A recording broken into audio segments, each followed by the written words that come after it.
Looking at our world from a theological perspective. This is the Theology Central Podcast, making theology central. Good afternoon, everyone. It is Tuesday, February the 1st, 2022. It is currently 4:40 p.m. Central Time, and I'm coming to you live from the empty sanctuary of Victory Baptist Church, located right here in Ovalo, Texas, where it is currently 69 degrees. However, big changes are on their way, so that is why I'm here this Tuesday afternoon. Now, typically I take Monday off, but I knew big changes were coming to the weather, so I'm like, I better go there Monday and do as much as I can. And then, well, I still know big changes are coming, and I saw a window of opportunity, so I grabbed everything, threw it in the car, drove here as fast as I could, ran through the front door, hooked everything up, and hit the big red go live button, because here are the changes that will be arriving tomorrow. Here is the weather alert that I have received. Winter storm warning expires Thursday, February the 3rd, 2022 at 6 p.m. Winter storm warning in effect from noon Wednesday to 6 p.m. Thursday. Heavy mixed precipitation expected. Total snow and sleet accumulations of 2 to 4 inches and light ice accumulations expected. Beginning across the big country, northern Concho Valley and northern Heartland, Wednesday afternoon, then expanding further south Wednesday evening. From Wednesday afternoon through Thursday afternoon, impacts. Travel could be very difficult. The hazardous conditions could impact the morning or evening commute. In addition, cold wind chills as low as 10 below zero could result in hypothermia if precautions are not taken. Monitor the latest forecast for updates on this situation. So that is what we are being told. And so that means there's a high probability that tomorrow I will not be able to make it to this building. And even if I was to make it to this building, there's high probability power would be out, internet would be down. So I've got to do what I can. So because I do, and I stated this yesterday, I do feel a responsibility. I know the reality is you're like, who cares if there's an episode or not, right? You've got other things to listen to, but I just still feel a responsibility to ensure that there is spiritual nourishment available for whoever needs it and whoever wants it. Specifically, obviously for people who attend my church. For those who don't attend my church, you probably have your own church to go to. But for the people who attend this church, I want to ensure that tomorrow, they'll be like, it's Wednesday evening. What do I have to listen to? And hopefully they can open up their app and find whatever I can produce this afternoon. So that's what's going on. So there's a high probability you will not hear from me Wednesday or Thursday, and then hopefully everything will be back to normal on Friday. That is the plan. But I'm only telling you that so that you know, but clearly you did not tune in to hear me talk about that. You tuned in. We know why you tuned in. I know why you tuned in to find out, is Jonah a real dude? Okay. No, I'm not saying, no. I'm not trying to talk like that. If you heard our program yesterday, you know that we were listening to a podcast episode where they kind of raised this question, hey, was Jonah a real dude? And we were somewhat, let me state it this way. It appears that not everyone else seems not to have been so surprised or shocked by it. I was somewhat surprised or shocked because after this question was kind of raised, hey, was Jonah a real dude? And that's the word they used. Someone in the group that we were listening to basically was like, well, what difference does it make? What if Jonah wasn't real? What if it's just a made up story? What if it's just a fantasy story, but it teaches a powerful lesson? And then someone else in the group says, well, that's a creative way of looking at it. And it's true. The Bible uses all kinds of different forms of literature. So, maybe it's just a story. And it's like, wait, what? So I yesterday gave everyone an assignment. I wanted everyone to try to figure out Well, was Jonah a real dude? And if he wasn't, what difference would it make? And if you are a member of the Discord channel, you will notice there has been lots of conversation going on today about this. Lots of people have provided their thoughts. I would like to just interact right now with those thoughts, but I'm not going to do that. Here's what we're going to do. We're just going to go back to the podcast in question. We're going to play from the beginning and kind of start it over. And we're just going to see what they do with this question about Jonah. Was he, again, and I'm using their language, was Jonah a real dude? We're going to find out. And then we're going to try to determine, does it really matter? Some people in the Discord channel asked some really good questions, provided a lot of very good information. And so at some point, I do want to engage with what everyone said, but I appreciate everyone participating. Again, if you want to be a part of the Discord group, it's very simple. Just email me, newsif@yahoo.com, and I'll send you a link. All you have to do is download the Discord app. It's absolutely free. If you need any information, just email me. But so some good discussions. I'm very appreciative of that, but I want to at least try to finish this discussion as much as I possibly can today, since I don't know when I will be back. So are you ready? What we are listening to? We are listening to the Discover the Word podcast.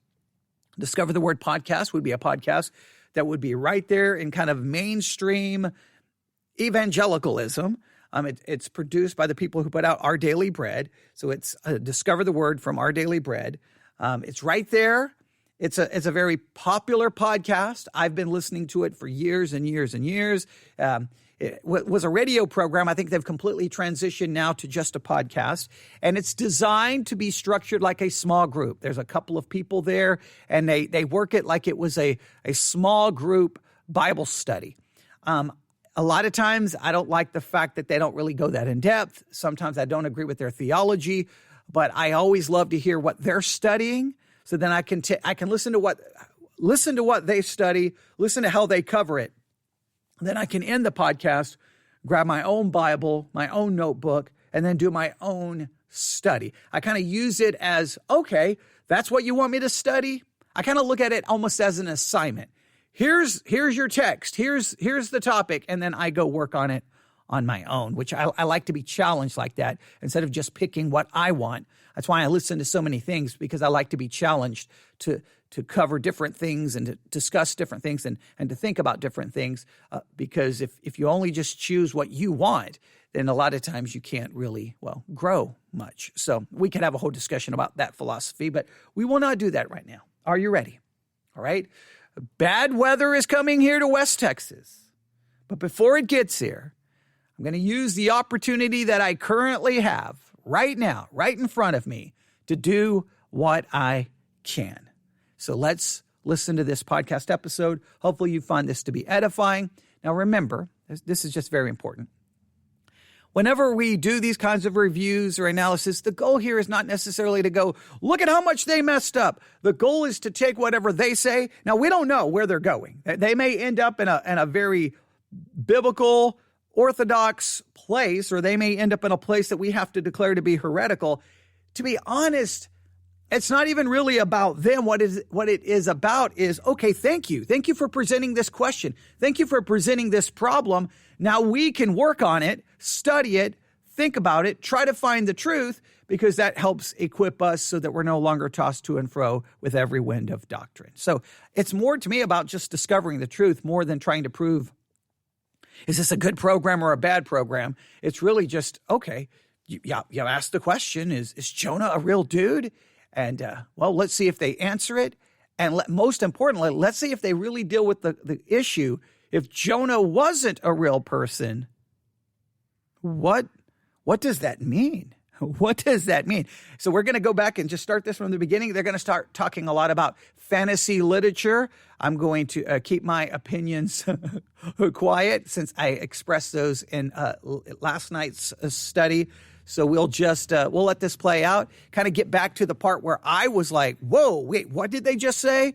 And then we'll start taking it apart from there. Here we go. Discover the Word podcast. This is the podcast for this week. And it's called Surprise. And they're talking about Jonah. Here we go. Well, it's time for the Discover the Word group to get together again. Marty Hahn, Elisa Morgan, Bill Crowder, and Daniel Ryan Day are in their spots around the table with, of course, a chair reserved for you.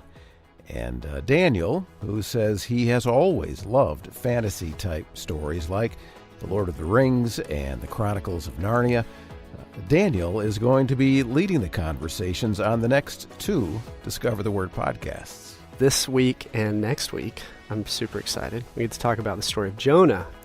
And if I'm honest, it's hard for me to see Jonah as real because of my love for fantasy. And so one of the things we're going to look at today, the question that we're going to try to answer is, was Jonah a real dude?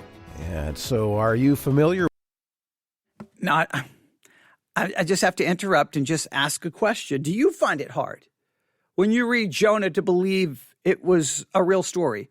Now, the reason, according to him, what has influenced him to view Jonah not real. Now, this is so very important. I did not point this out yesterday, but I really want to point this out. And I think someone in the Discord channel did mention this, or at least kind of hint at it. This is very important. What makes it hard for him to see Jonah as a real person and the story as real is because of how much he reads fantasy novels.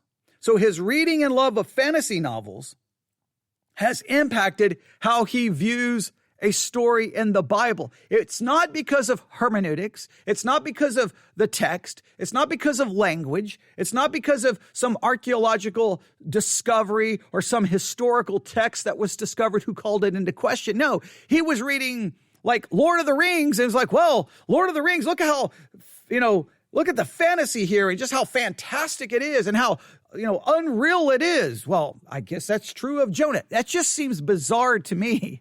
That, hey, I read Lord of the Rings, so now it makes me question the truthfulness of the book of Jonah. Well, if you're going to take, I've got to state this again. Okay, someone who's listening just said, I've always thought it was real, haven't ever really questioned it being a real historical, miraculous event. Now, I think, put it this way, there would have to be something to make me go, wait, it can't be because, wait, I just read Lord of the Rings, and now all of a sudden I question Jonah. There would have to be something when I pick up the book. I'm like, wait a minute. This doesn't seem, there's something here that's difficult. And I said it yesterday and I'll say it again. If you've got an issue with the book of Jonah, do you have an issue with the story of Jesus? You see, a virgin having a baby who happens to be the incarnated Son of God? Okay. Do you have a problem with him dying, was buried, and rose 3 days later and ascended to the right hand of the Father, from whence he will come to judge the living and the dead? Do you have a problem with that? Do you have a problem with a spiritual being by the name of Satan that roams about like a roaring lion seeking whom he may devour, and demons and demonic possession? Do you have a problem with a place called hell where people will suffer for eternity? I mean, if you're going to have a problem with Jonah, yeah. Oh, and creation, that God just creates everything. Like, why wouldn't you have a problem with the entire Bible? That's the thing that just, hey, I read the Lord of the Rings and I got a problem with Jonah. Now, I understand that's what they're studying, but my issue is I would have a problem with the entire Bible. Now, if there's something in the text that makes you go, whoa, wait a minute here. I think maybe this is not, in other words, are you claiming that it's not a historical narrative? Are you claiming that it's maybe poetry? Is that the claim here? I just don't know what you do. But we're gonna wait and see where they go. Now, I guess what bothers me is, and I guess this is what I want you to see. Actually, I won't even say it bothers me. This is what I want. This is the lesson I want you to get from this point right here. I know we haven't made it very far. We've only made it 52 seconds. I know. This is why it takes 9 days for me to review anything. All right, but listen to me. This is very important. You cannot allow other things to influence your interpretation of the text. And when I say other things, it can't be culture or a novel or what the world says. The only thing that should influence your interpretation of the text should be things like language, maybe history, maybe archaeology, maybe those kinds of things. But it can't be like, well, you know, in the culture, there's all these fantasy novels and that. It can't be that. It can't be like, well, the culture says this. You have to interpret the text based off how the text presents itself, the language that is used, using interpretive principles, what we refer to as hermeneutics. It just seems like a weird reason to question it, but we could have a big discussion there. But let's get back into this because we've got to get further than what we've already covered. Here we go. With the story of Jonah, Jonah and the great fish, this series is called Surprise and begins with that discussion about, was Jonah a real dude? Discover the word next.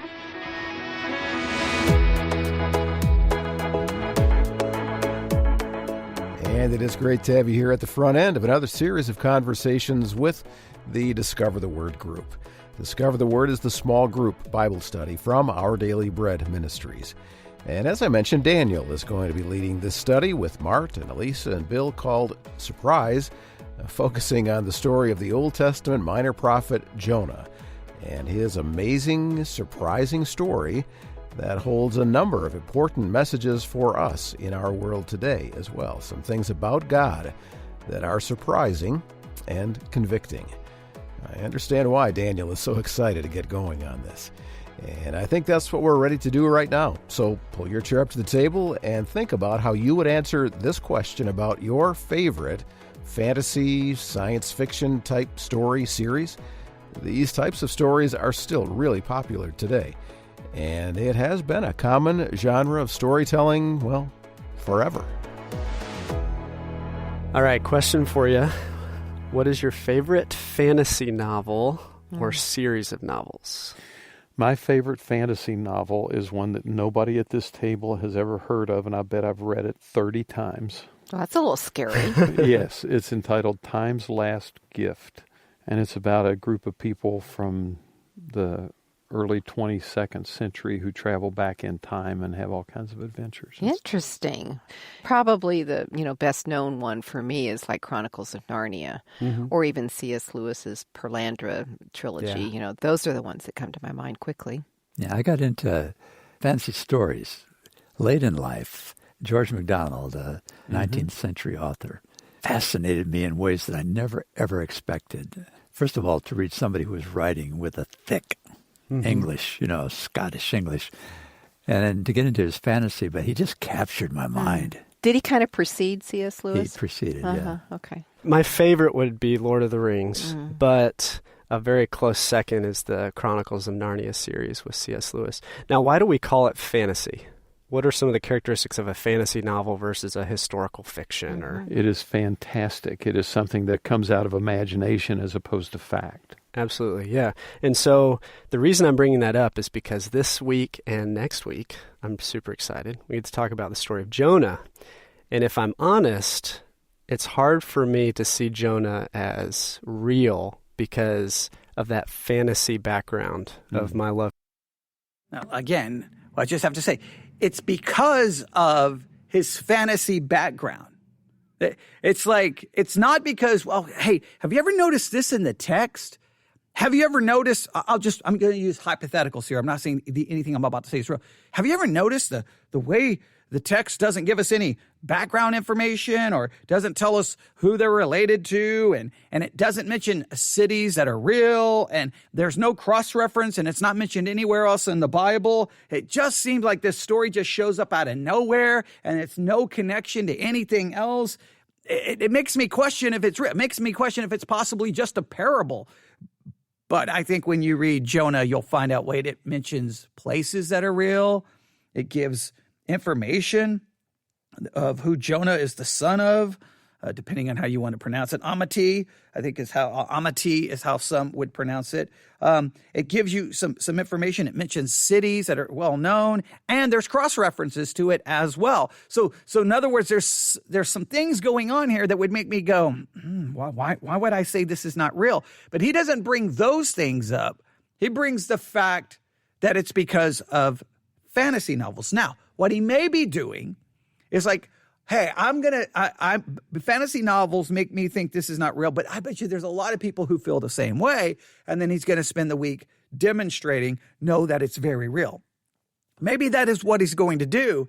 But what catches me off guard is what two people in the group are getting ready to do that makes me go, wait, what? Wait, time out. Because if I heard that in my group, in a group I was teaching, I'd probably like, okay, we're just going to get started right now and try to talk about why it matters because, well, here, just listen to what's going to be said here in a second. For fantasy. And so I've often wondered, is it true? Is it a real story? Mm-hmm. Would it really matter? What if it's this great story that's a lot like the stories that Jesus told? I mean, he tells the story of the Good Samaritan. Did that ever really happen? We don't really care, do we? Okay, now see, does it really matter? I mean, Jesus told stories. We don't really care if it happened. Now, can we put Jonah in that same category? Look, it's a good story. We don't really care if it happened. What are the consequences? And please note, he's comparing where Jesus is talking to a group of people and clearly is giving an illustration, clearly telling a story, and he's comparing that to an entire book of the Old Testament. Say, well, we don't, and he goes on to even add, should we even care? Does it even matter? Does it even, and I just think the hermeneutical issues that would arise from that, it would be like, okay, so, because I mean, what would be the next obvious question? Well, okay, if Jonah's not real, then what about any of the minor prophets? What about any of the minor prophets? They say, well, no, the other minor prophets are real. Well, okay, well, how is Jonah written differently than the other minor prophets? And once we start questioning the minor prophets, what about the major prophets? Maybe, what do we do when we call into question any of the prophecies about Jesus? Well, it's not real. To me, it should matter to everyone, but it's just so weird. Now, again, I don't know why the person is bringing that up. Maybe he's just playing devil's advocate. Maybe we'll see where this goes. But then I'm trying to give them the benefit of the doubt. But then the female of the group, she's going to jump in here in a minute and, well, listen to what she says. The idea of it is powerful and gripping. That's a creative thought, Mart. And we know that the Bible is made up of various kinds of literature. We have poetry, we have history, we have stories. Mm-hmm. So, and I would like to see that section called fiction. Okay, we have lots of different kinds of literature in the Bible. Yeah, I would like to see the fiction category. Like this is all fictitious. Right? I do agree that there's lots of different genres of literature, but is there one called the entire book is made up? The entire book is made up. Even the person is made up. The whole story is just made up. And then when Jesus makes a reference to it, is he making a reference to a made up story in order to make a point? He's going to use a fiction story to make a point about something related to him. Well, that thing that's related to him, was it true or was it just a story? I mean, this raises some very important questions. But again, this is right here, mainstream evangelicalism. We didn't go find something way out on the fringe somewhere. This is our daily bread. This is Discover the Word podcast. This is a well-known, well-respected podcast. And I'm just a little, I don't know. I was a little taken back by this. And I was just taken back by how, well, that's creative. I think his name is Mark. That's creative, Mark. Hey, you're right. There are stories in the Bible. And I'm like, wait, what are you going? Okay. Yeah, I guess the fiction section is under the story category. So any story in the Bible can be questioned as not David and Goliath, not true. Daniel, not true. I mean, we can go, how many stories is made up is the Old Testament? All those stories about Abram and Abraham, not real. Sodom and Gomorrah, not real. Like anytime we see a story, can we just call it into question? And again, what would that mean? What would that mean? I mean, in a roundabout way, isn't most of the Bible story? I mean, isn't a good portion of the Bible in a sense. We may refer to them as a historical narrative, but it's a historical narrative telling us a story about what happens to a family or a people or a country or whatever the case may be, or to a king. So, all right, let's continue. Does it matter? Interesting. Well, and I would say, and I hear exactly what you're saying, and I think when we talk about Jesus' parables and things like that, it doesn't matter whether those were literal happenings or whether they were fantasies in a different kind of sense. I guarantee you it would matter to the people of Nineveh whether this really happened or not, because they're the ones who are going to be the eventual recipients of a message of hope. But if you assume that any... Now, okay, I see what he's saying. He's trying to make a point, but I don't think he's making the point very well. Well, it would matter to Nineveh. No, it wouldn't matter to Nineveh. If the whole story is made up, they're not waiting on a message of hope because the whole thing is made up. Nineveh and their sin, it's all made up. Nineveh needing, going to be destroyed, it's all made up. So it wouldn't have mattered to Nineveh either. So I know he's trying to make a point. It's just like, no, if the whole story is made up, it doesn't matter to anyone mentioned in the story because it's not real. It's not real. Nineveh didn't need a message. Nineveh wasn't going to be destroyed. Nineveh didn't need a prophet. Nineveh didn't need to repent. Only in the story did they need to. So I understand the guy. It's like, it's almost like he's caught off guard. Like, wait, it doesn't matter. Well, it would matter to Nineveh. Okay, but so I'm going to back that up just a little. No, it wouldn't matter. If the whole story's made up, it doesn't matter to anyone. The only thing it would matter to are the lessons we're supposed to learn from the made-up story. All right, so I'm going to back that up a little bit. I do. I think I backed it up too far. Oh, you see here. Okay, here we go. Okay, I probably backed it up a little too far, but that'll be okay. Here we go. What if it's this great story that's a lot like the stories that Jesus told? I mean, he tells the story of the Good Samaritan. Did that ever really happen? We don't really care, do we?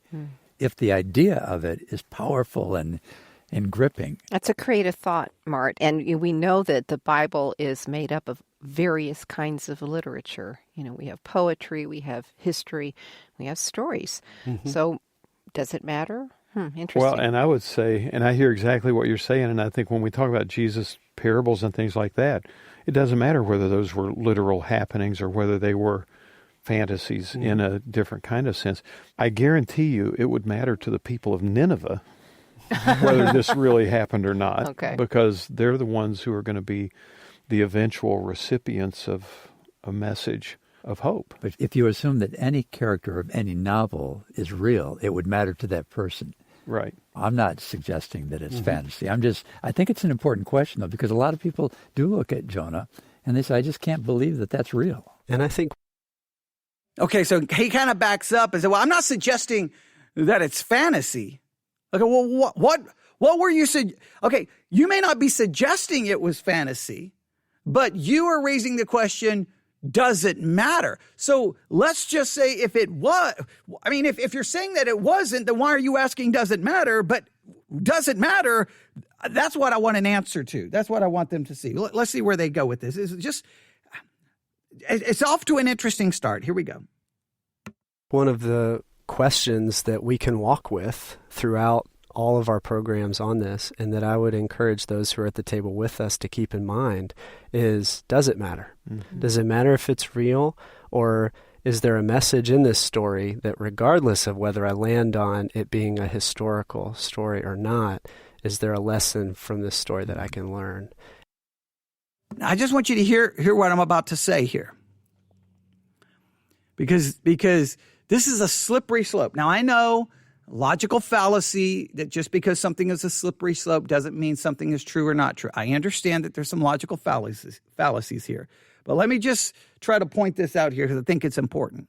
If you start with, as long as we learn something from the story, it doesn't matter if it's real, you could really literally apply that to the whole Bible. Well, it doesn't matter if the Bible is real at all. The stories matter. The stories mean something. No, let me make it very clear. If the stories aren't real in the Bible, then it doesn't mean anything because it's based off, it's fictitious. It's fantasy. right? I may read a fantasy novel and go, whoa, that story was powerful, or that story was good, great, wonderful. And here's the meaning of it. But it doesn't have any life-changing impact on my life as far as it's defining what is real, what is true, what is false.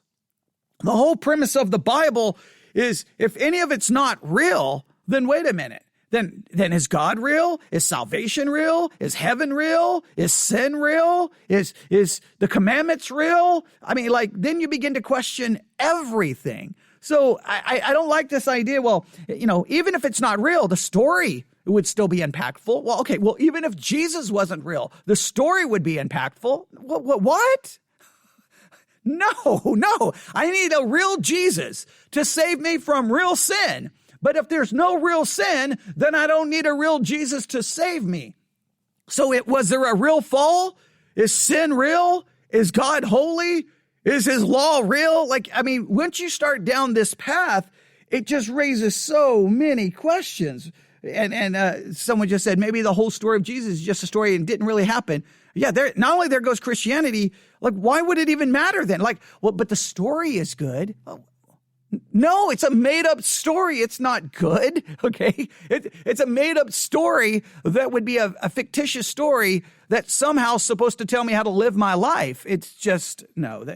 There's some major issues with this way of thinking because they almost want to say, it seems like they're willing to say it doesn't really matter. That seems like they're willing to accept it doesn't really matter. And that, to me, is somewhat problematic.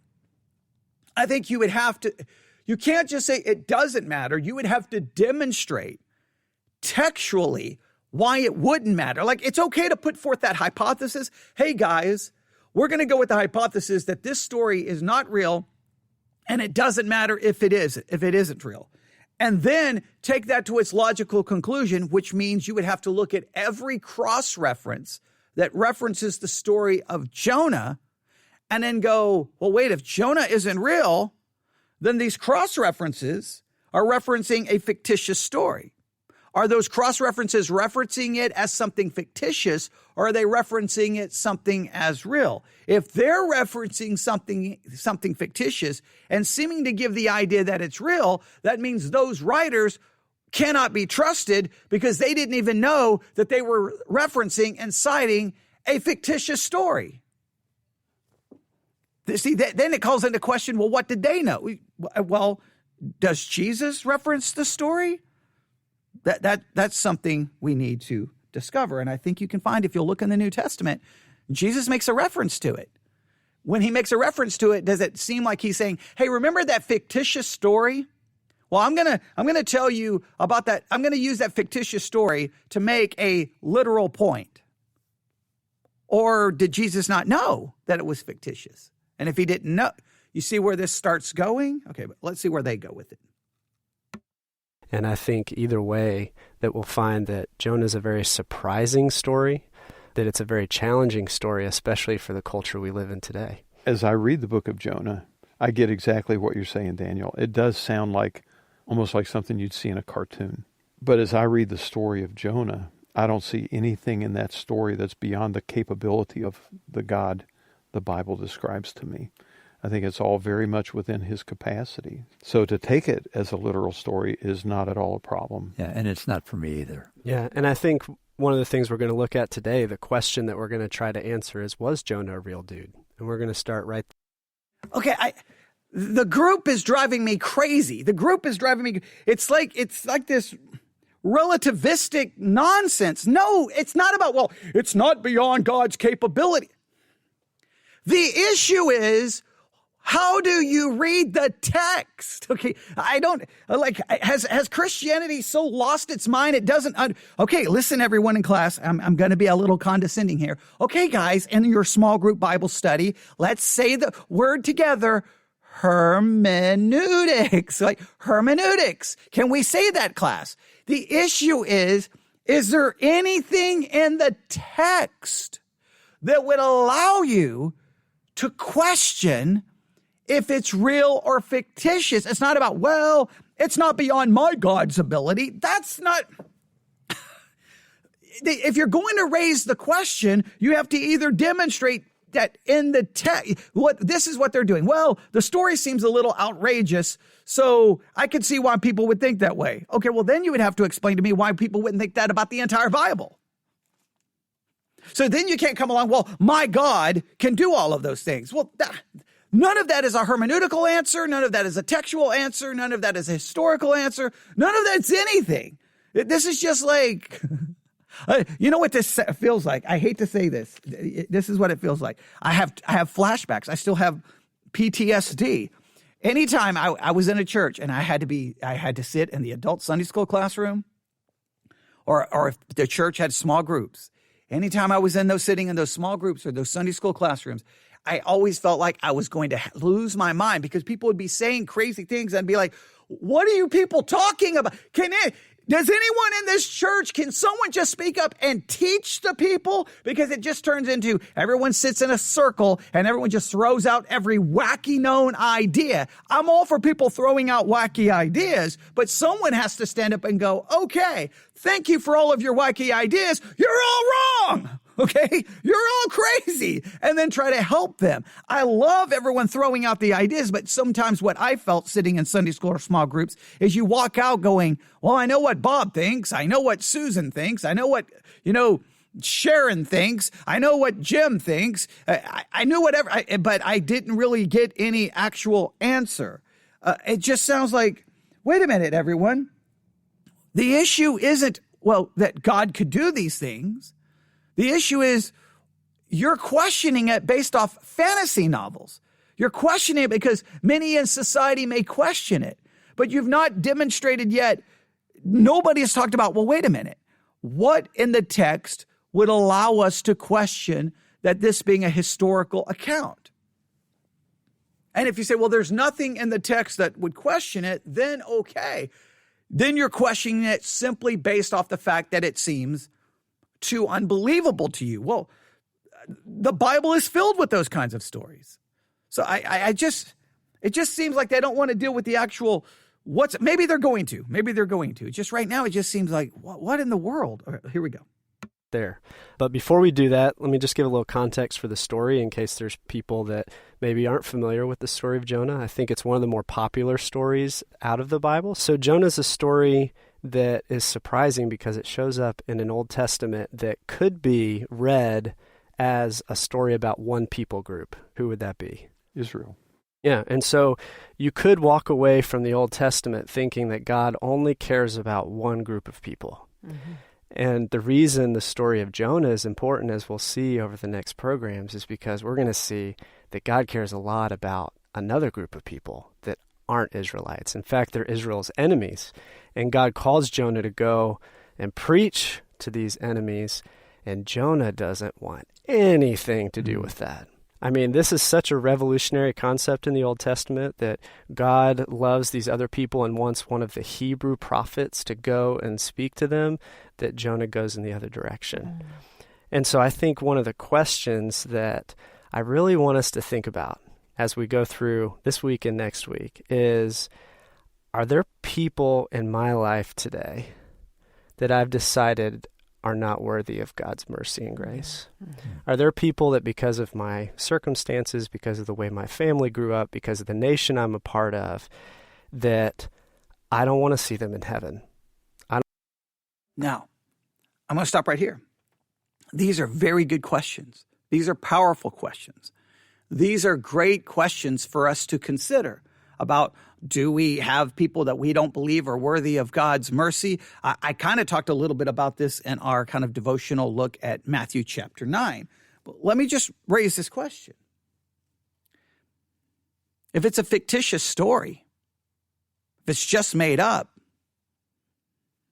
should I look at it and go, whoa, man, wow, that makes me question who should get God's mercy and who shouldn't get God's mercy, because this fictitious character had obviously some kind of prejudice against this fictitious people in this fictitious story.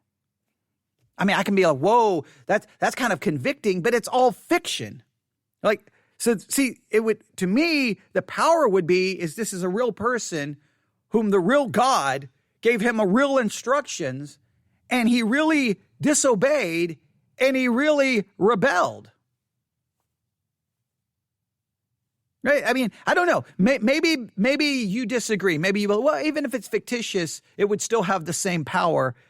I mean, I know fictitious stories can be powerful to us, but they're powerful to us really in the moment typically, right? I mean, I love storytelling. I love analyzing stories. I love analyzing how stories are put together, whether it's in a movie or a book or any other form of storytelling, or even a song. I love to see how maybe the songwriter has created a character and what happens. I love analyzing all of that. And I may be emotionally moved by a story, but typically I'm emotionally moved by a story for a moment. I don't usually go base the rest of my life off that story. Maybe some people will make major life changes because of a fictitious story. I know fiction can be powerful. It just seems like if the story is made up, how much power does it actually have?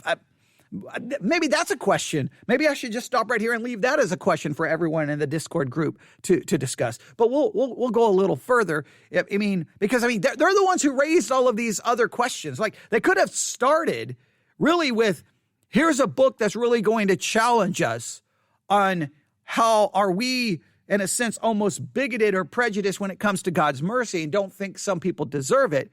And then go through the story and then at the end raise the question, okay, here's the story. Now, let's deal with a question about whether this is true.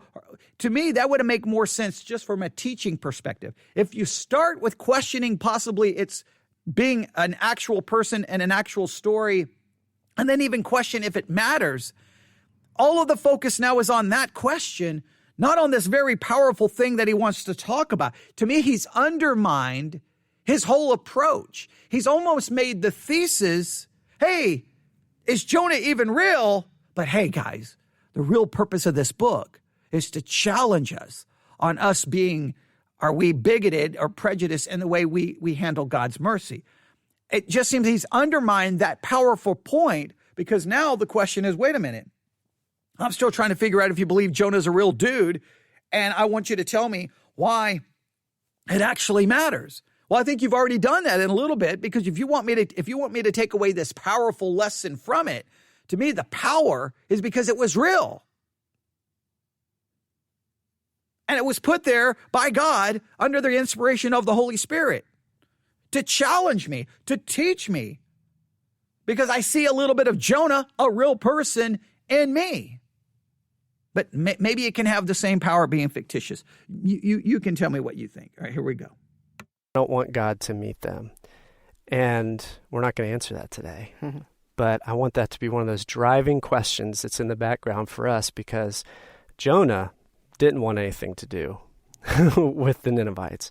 And he didn't want God to do anything with Nineveh either, other than to destroy it. Mm-hmm. And so I think that is the question that we get to work with. Good. So as we begin to unpack that, I just want to ask the question, does Jonah show up anywhere else in Scripture?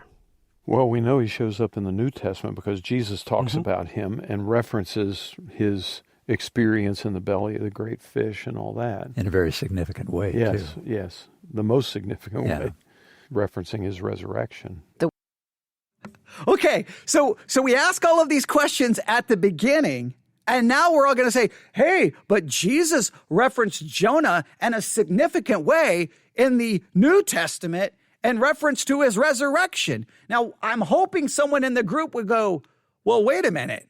Wouldn't that mean that it's significant if he was real or not?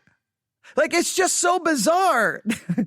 I don't even understand. Oh, this really gives me PTSD. This is like sitting in some Sunday school classrooms and small groups, and you're just kind of like, guys, we're all over the place here. We need some kind of organization. We need some kind of structure here, right? We've got to take this through. So now they're like, hey, Jesus mentioned him. Okay, now here's the question: is Jesus mentioning him as a real person, or does Jesus' use of Jonah work if Jonah is not even real?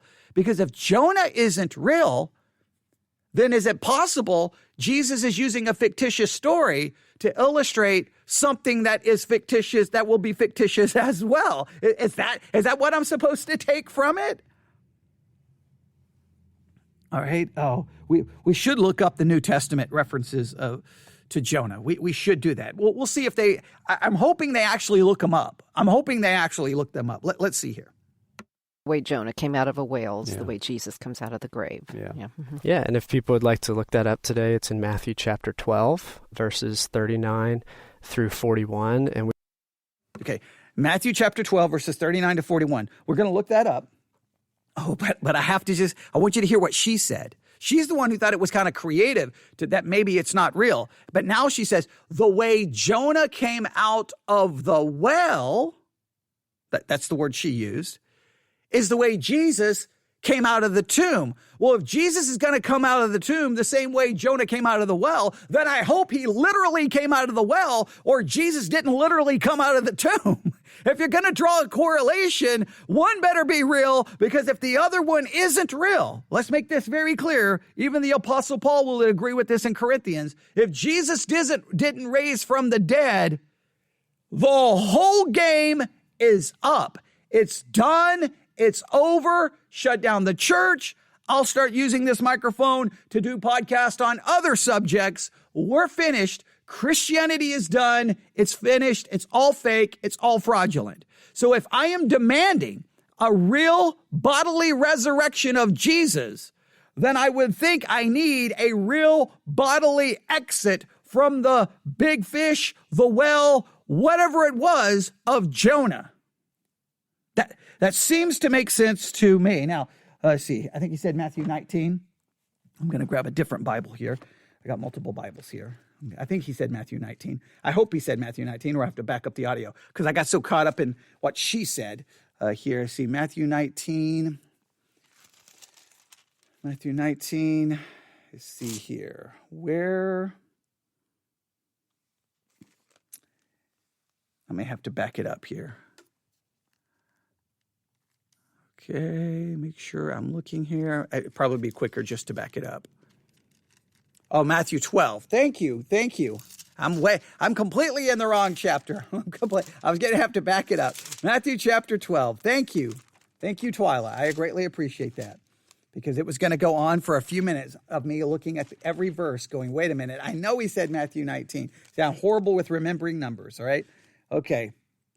Matthew chapter 12. All right. Okay, we'll go to verse 38. Matthew 12, 38, because we need context here, right? Then certain of the scribes and of the Pharisees answered, saying, Master, we would see a sign from thee. Now, I'm assuming, let's just go with we're just going to follow some logical train of thought here. I'm assuming the scribes and Pharisees are real people. And I'm assuming Jesus, the one they call Master here, is a real person. And I'm asking, when they ask to see a sign, they're asking for an actual, literal sign. I don't think they're saying, hey, could you give us a made-up sign? Could you give us a figurative, allegorical sign that's not really real? Could you give us a fictitious sign? I don't think they're asking for a fictitious sign. But he answered and said unto them, an evil and adulterous generation seeketh after a sign, and there shall no sign be given to it, but the sign of the prophet Jonas. Or Jonah. Hey, this generation, you need a sign? It's Jonah. Now, wait a minute. They ask for a sign, and he's like, okay, I'm going to give you a sign, and it's a fictitious book about a fictitious person who had a fictitious adventure in the belly of a great fish, who went to a fictitious city to preach a fictitious message, and they fictitiously repented, and he fictitiously got upset and wanted a fictitious God to fictitiously destroy them.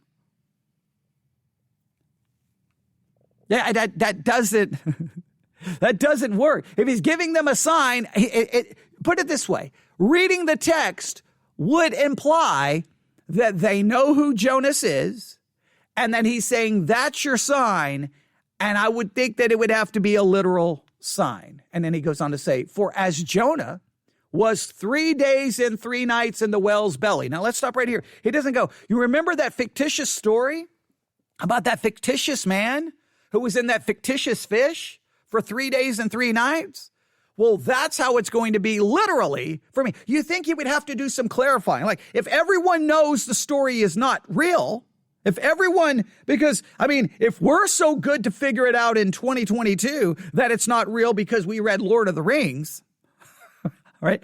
If we came to that conclusion, then you would have to assume, obviously, the people back then definitely knew that it wasn't real. They definitely knew it wasn't real. Everyone knows, that's that children's story. So it would be like this. I'm going to paraphrase a little bit here just to try to illustrate the point. I'm going to be a little hyperbolic and ridiculous to make the point. All right, so let's do this. Basically, the Pharisees said, hey, Jesus, we need a sign. And Jesus said, an evil and adulterous generation seek after a sign. No sign is going to be given but the sign of the children's story of Jonas, or the fictitious story of Jonah, or remember that great fiction novel Jonah? That's the sign you get. Because as that fictitious Jonas was 3 days and 3 nights in that make-up, made-believe whale's belly, right? So shall the Son of Man literally be 3 days and 3 nights in the heart of the earth. The men of Nineveh shall rise in judgment with this generation and shall condemn it, because they repented at the preaching of Jonas, and behold, a greater than Jonas is here. Now, please note, the men of Nineveh shall rise in judgment with this generation and shall condemn it? Wait a minute. They can't rise up and condemn it if it's all fiction.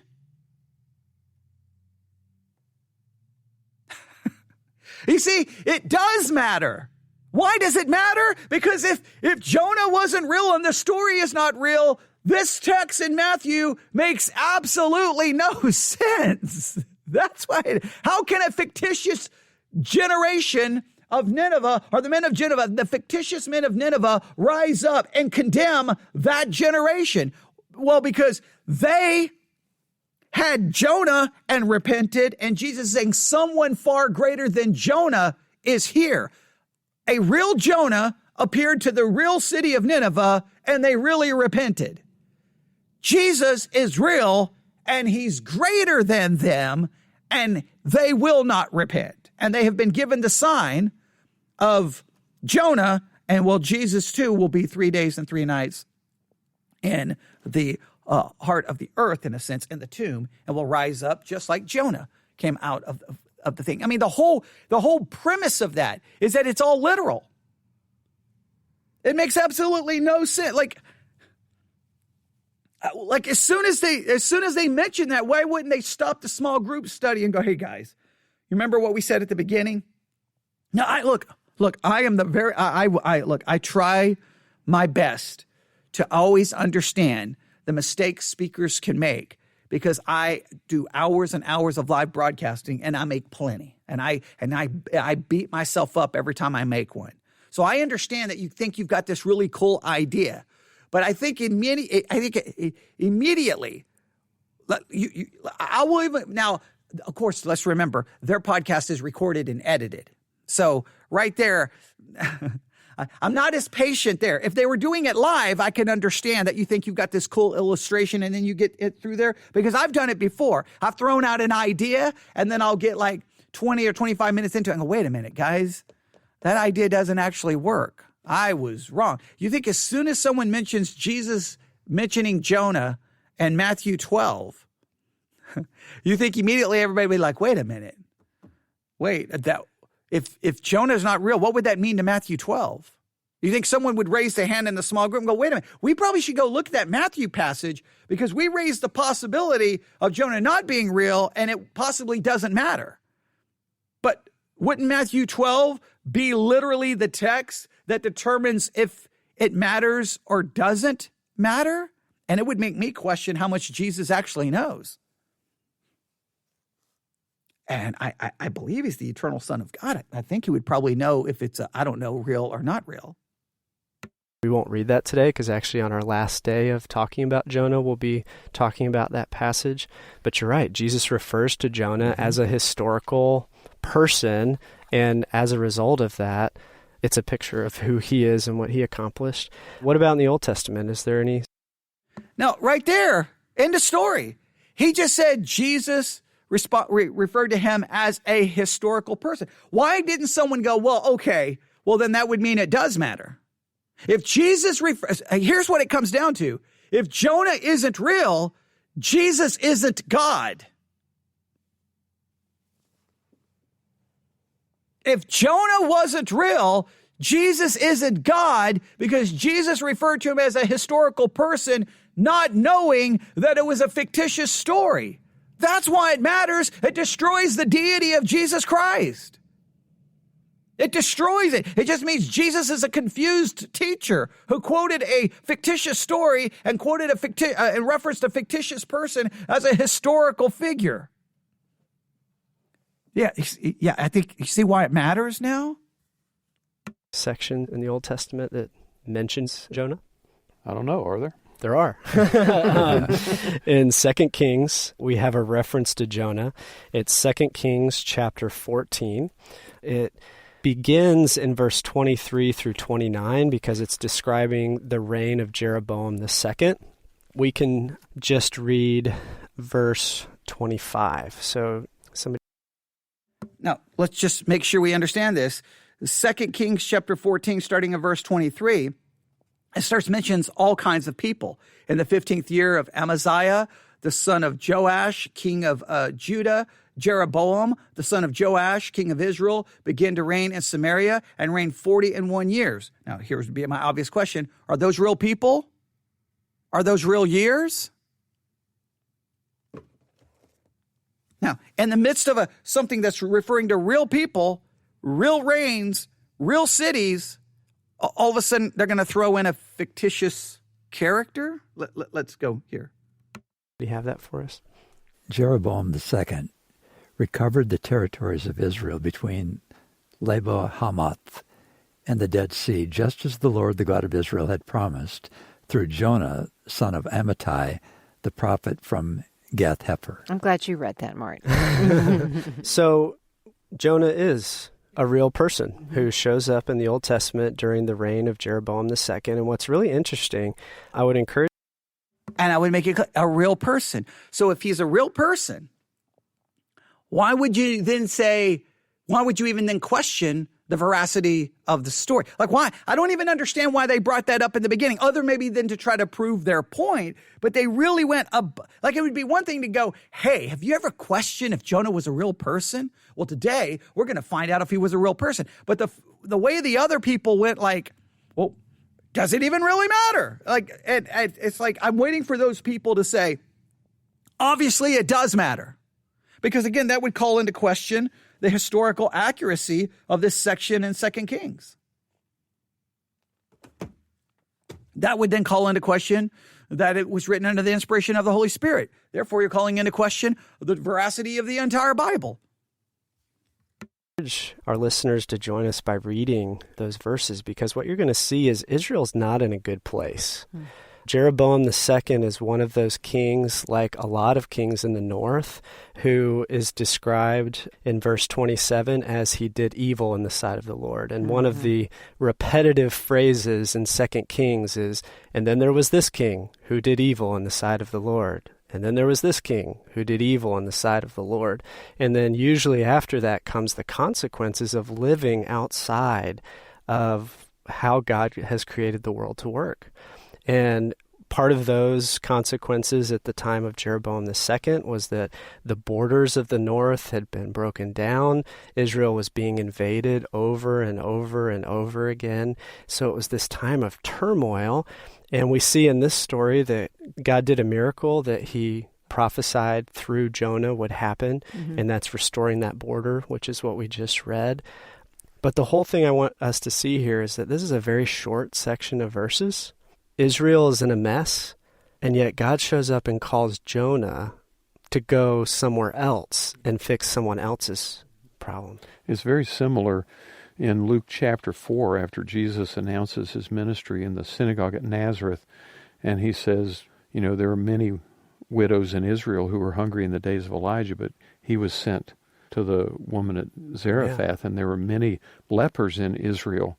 But Elisha wasn't sent to them, but to Naaman the Syrian. So there's this hint, a bigger mission and a bigger idea than Israel understood. But I get your concern that here in the text we're just looking at in 2 Kings, Jonah is to help protect the borders, or that's what the goal is. And now when we look at the book of Jonah, Jonah is sent to an enemy. Mm-hmm. That's very surprising.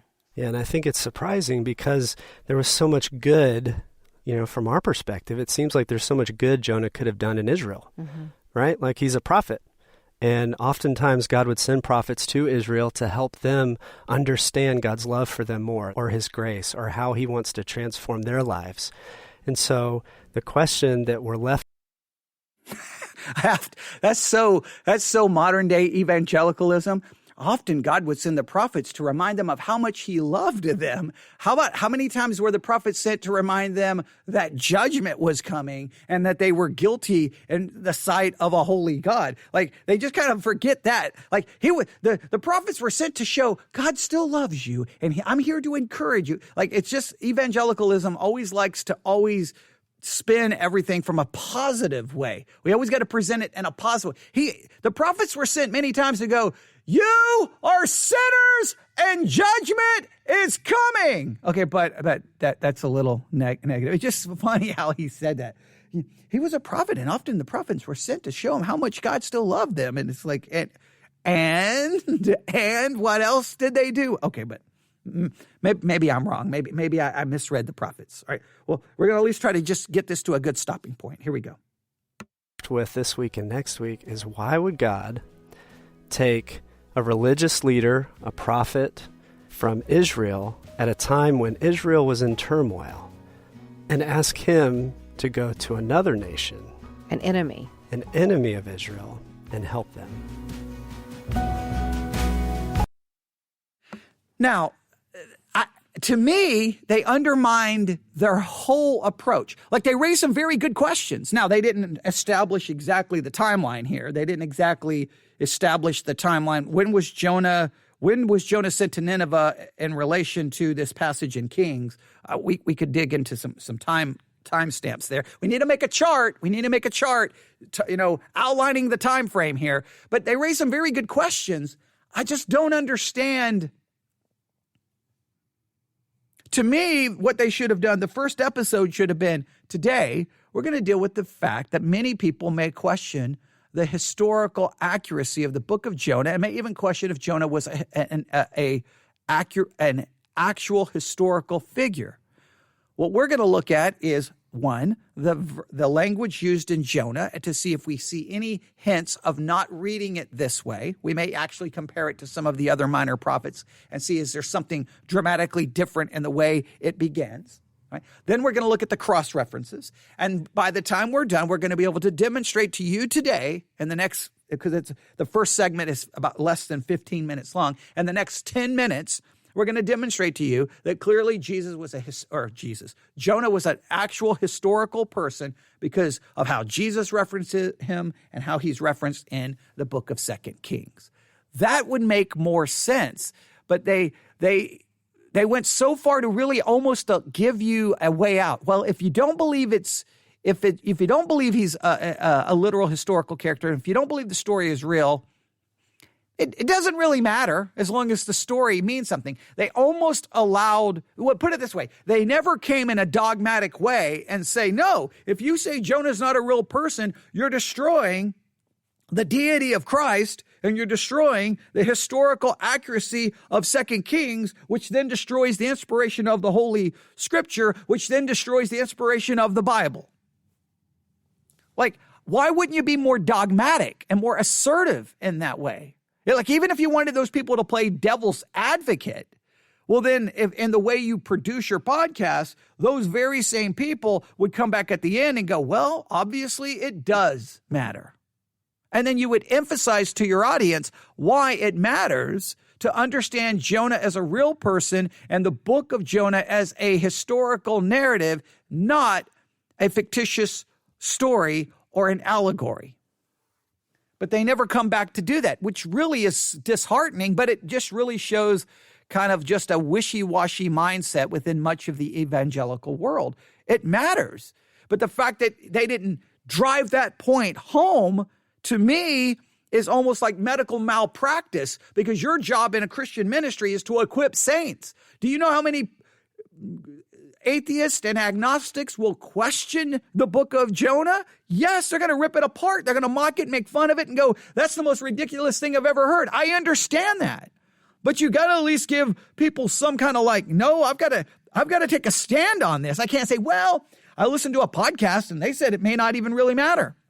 So as long as the story matters, that's all that matters. And it's like, wait, what? I think even an atheist would go, so your Jesus didn't know it was fictitious? He used a fictitious story to prove to prophesy his resurrection? Really? Okay. Oh, and to say that those fictitious people were going to rise up in judgment against that generation? Wait, and in 2 Kings, they reference him as a real person? Like, come on now, come on.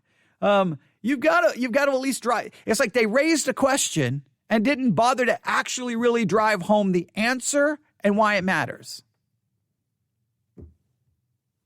There's so much of that's just modern evangelicalism. There's just so much there that's problematic. We'll stop right there. I would challenge you. We probably will not do this, definitely not this week.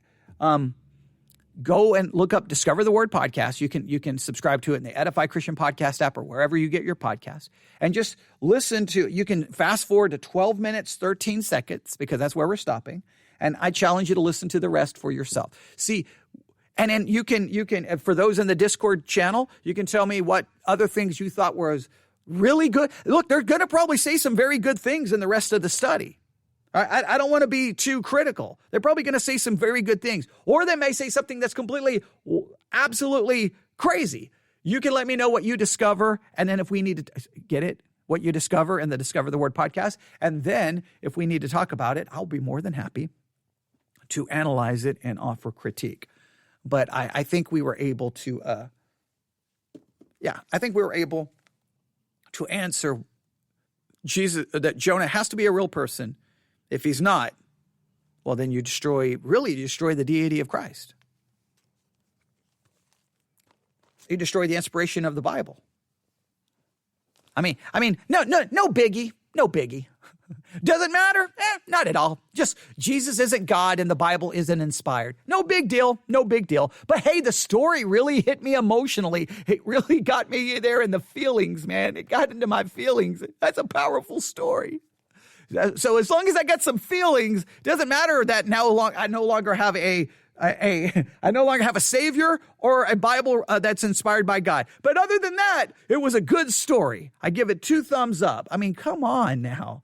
That's the most ridiculous thing I've ever heard. But it just so reminds me of the ridiculous things that sometimes you can hear in a Sunday school class or a small group, because it's so it can be a free-for-all. And I love the free-for-alls, but you got to have someone in charge of those groups who are willing to step up and go, wait, no, I'm sorry.